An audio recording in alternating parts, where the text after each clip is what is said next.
Bismillahirrahmanirrahim.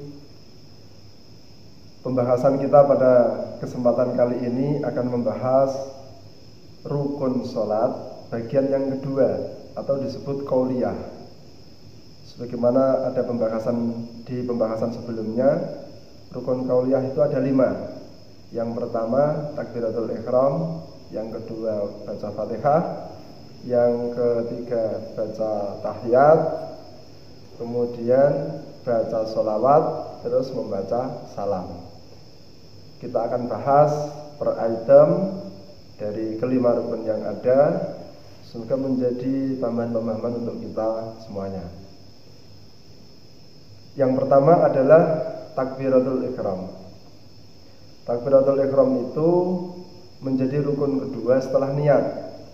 Tetapi dalam pelaksanaan bisa niat dulu kemudian takbiratul ihram, bisa juga niat dibarengkan dengan takbiratul ihram. Kita bahas di pembahasan yang lalu, ada muqaronah akmaliyah dan muqaronah urfiyah. Itu kalau kaul namanya kaul mutamat sama kaul dhaif, istilahnya seperti itu.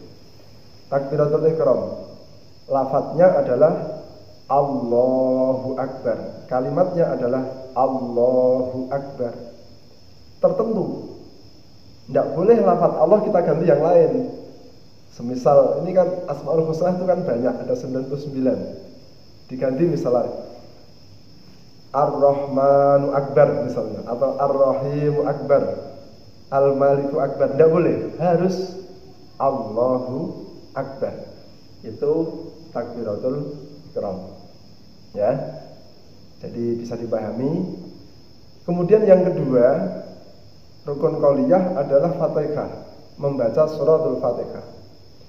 Nah, berkaitan dengan membaca suratul Fatihah ini ada beberapa persyaratan atau ada beberapa penjelasan. Penjelasan dari membaca suratul Fatihah dalam sholat itu yang pertama, tentu aturan tajwid harus diperhatikan. Memperhatikan makhrajnya, memperhatikan harokatnya, memperhatikan tasdid-tasdidnya, memperhatikan al di sana yang ada. Pokoknya aturan tajwid kita perhatikan. Aturan qiraah. Nah, berkaitan dengan masalah qiraahnya, ada wujuhul qiraah dalam suratul Fatihah. Ada pembahasan tentang berbagai bentuk wajah membaca Fatihah. Wujuhul qiraah ini lebih dititik beratkan kepada awal dari ayat suratul Fatihah, yaitu Bismillahirrahmanirrahim. Membaca ta'awud di dalam membaca Al-Quran, termasuk membaca suratul Fatihah, ini kan sunnah.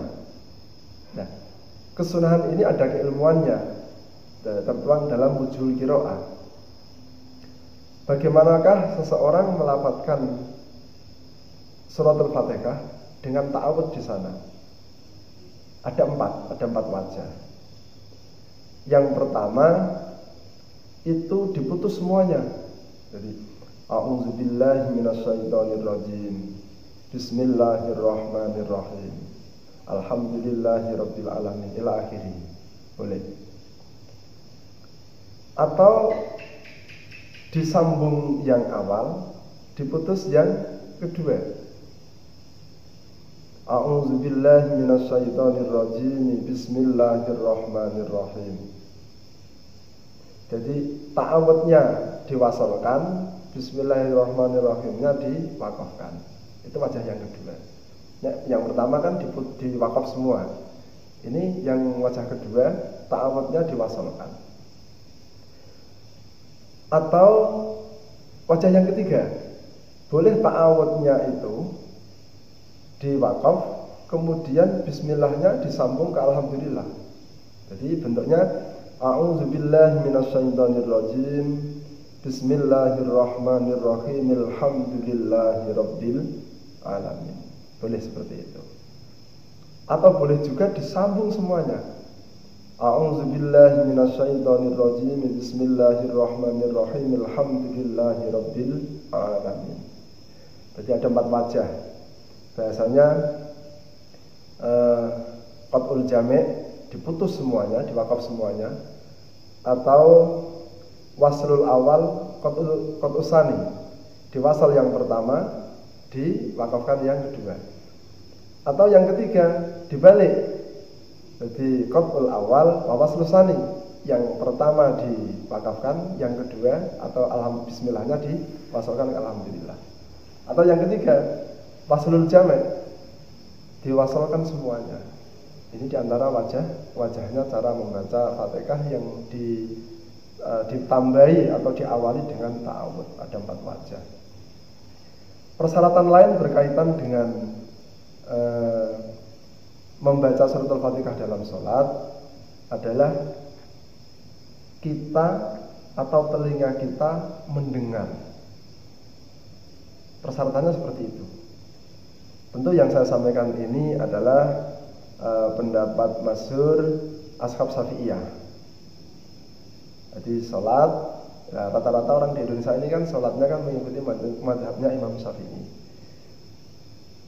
Sepakat bahwa kita yang membaca suratul Fatihah itu harus mendengar apa yang kita baca. Kalau pas jadi makmum tidak ada masalah, jelas tuh banyak jaharnya, kecuali surat-surat yang di siri ya, zuhur, asar misalnya.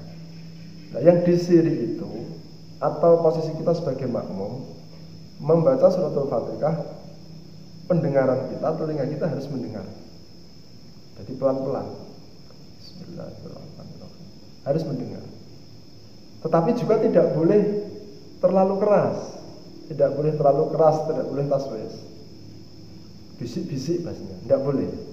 Cukup telinga kita mendengarkan sendiri apa yang kita baca.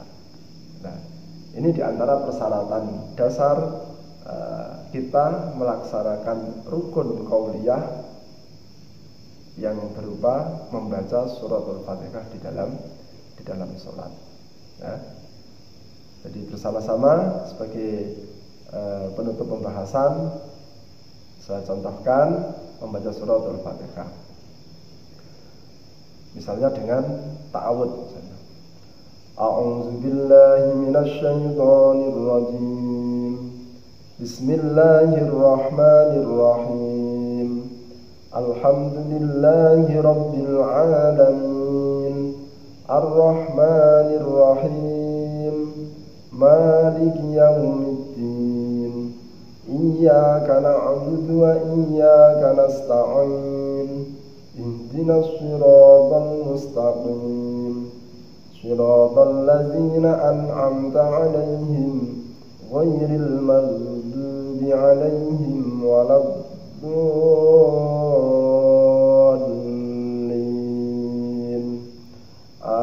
Amin. Tuh, pembahasan berkaitan dengan suratul Fatihah di dalam sholat. Semoga bermanfaat.